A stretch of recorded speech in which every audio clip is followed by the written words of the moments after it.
digamos, de apoyo que coadyuvan con el mejoramiento de la educación. Estamos hablando del patronato escolar en el caso de escuelas. Los patronatos están formados por padres de familia.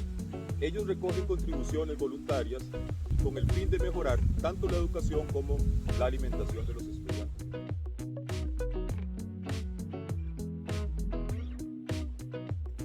La Junta de Educación, o en el caso de las escuelas, o Junta Administrativa, tratándose de colegios, son los entes colegiados, tienen personería jurídica, tienen que ser inscritos en el registro de personas jurídicas, el registro nacional. Ellos tienen representación jurídica y tienen una cédula jurídica también. El representante legal, judicial y extrajudicial de una Junta de Educación o Junta Administrativa es el presidente de la Junta. Todas las decisiones que tome este órgano colegiado, formado por presidente, vicepresidente, vocales y el secretario, tienen que ver con los fines para los cuales está creado la Junta o este órgano colectivo, que es coadyuvar con el mejoramiento, con la ejecución de los presupuestos que el gobierno central, mediante transferencias, destina al centro educativo para que se cumplan los objetivos de la educación.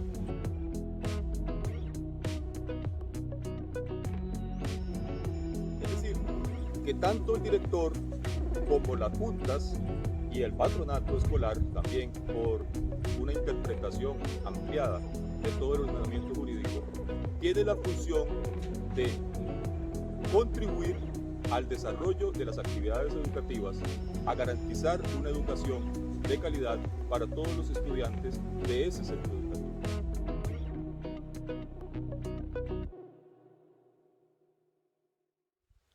En este plano, es muy fácil entender que el ordenamiento jurídico como un sistema coherente, sistematizado, coordinado, va a cumplir en este ámbito de la educación, de las instituciones educativas, con los fines de creación de todo el Estado costarricense. Una junta, un patronato, un comité de una institución educativa, la propia institución y los funcionarios nombrados en esa institución educativa, todos están ahí con el único objetivo de cumplir con el fin del Estado, que es brindar educación de calidad para los estudiantes.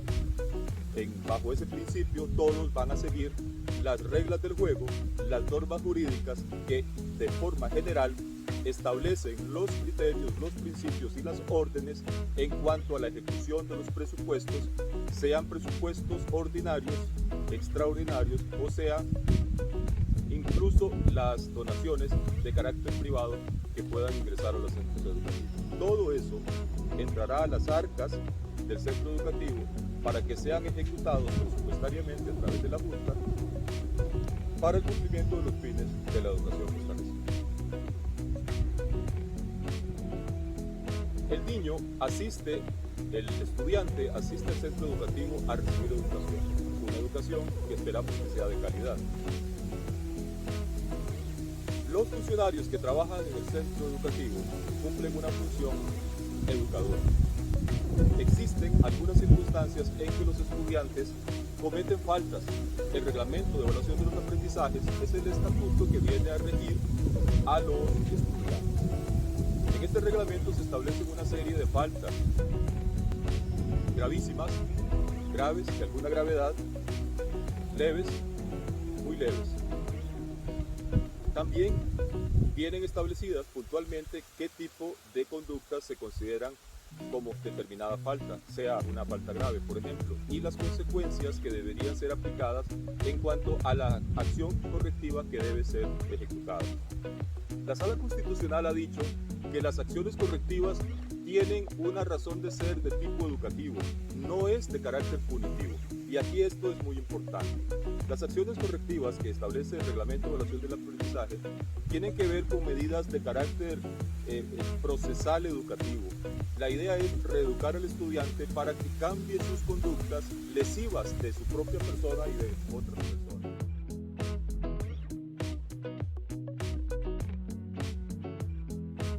Por lo tanto, el estudiante va a enfrentar este tipo de acciones correctivas y la peor de ellas podría ser que hasta por 30 días puede ser enviado a su hogar para que desde su casa continúe con el proceso de la educación.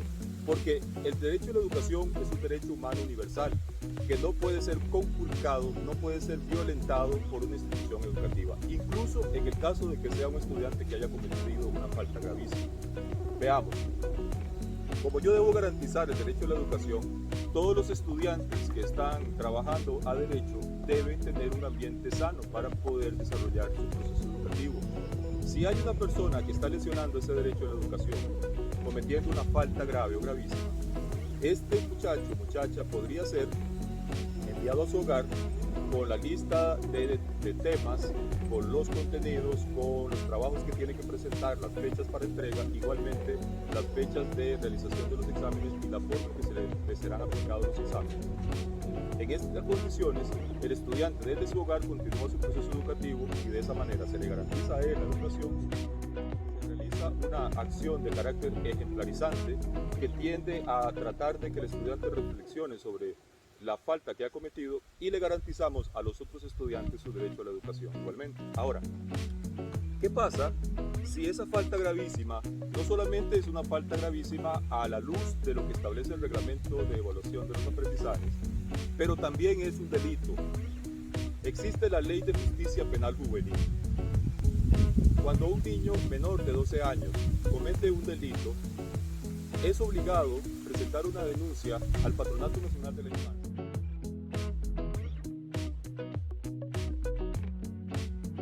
Para que a nivel administrativo el patronato entre a conocer del asunto, haga la respectiva indagación administrativa, se contacte con los padres del menor, que son los responsables y encargados en primera instancia de la educación de los menores, y se tomen las medidas que ellos consideren pertinentes. Van a determinar si es el estudiante quien cometió un error o es producto ya de un proceso de descomposición familiar, y también tienen responsabilidad los padres de familia.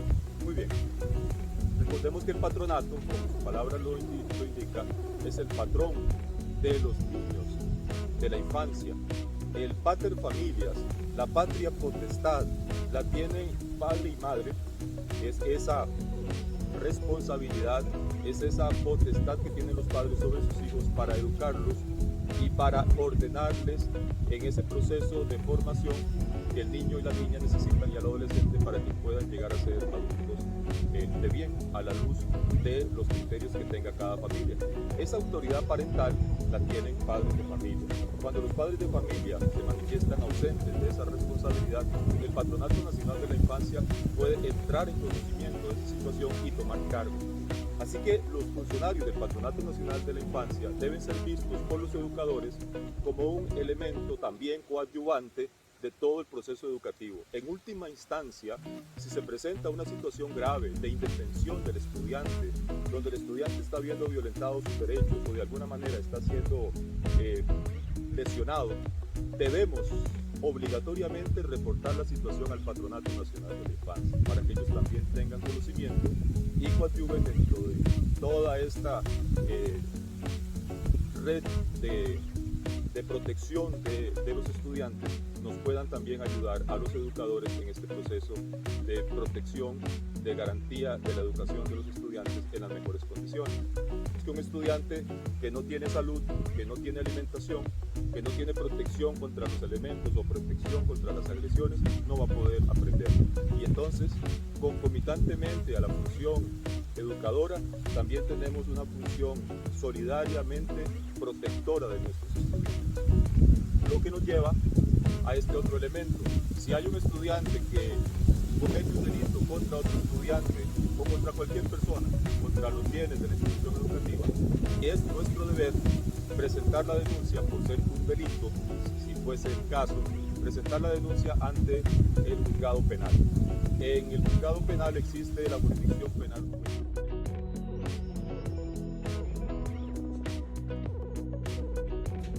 La ley penal juvenil establece que a partir de los 12 años y hasta los menos de 18 años, la jurisdicción para atender a los delincuentes es la jurisdicción penal juvenil.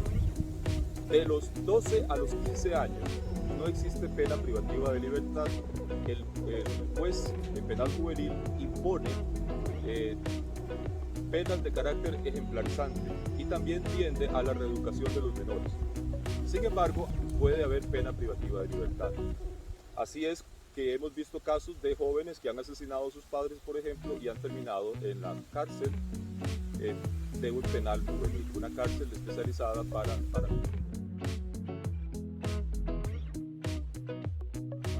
menores de edad. Quiero hacer hincapié en que los educadores están para educar. A través del reglamento de evaluación de los aprendizajes se cumple con todo el proceso formativo y evaluativo de los estudiantes.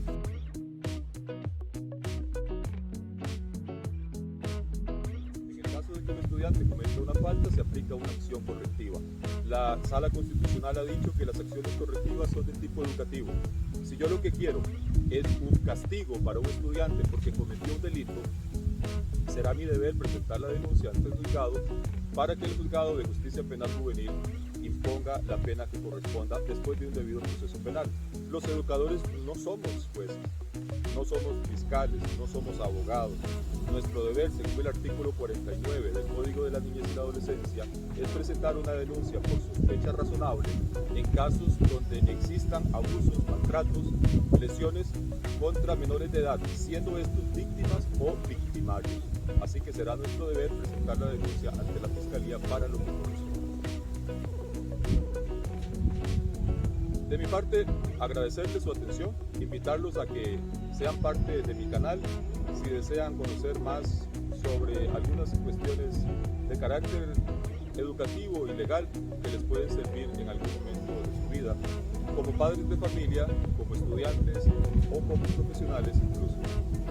Muchísimo gusto. Saludos.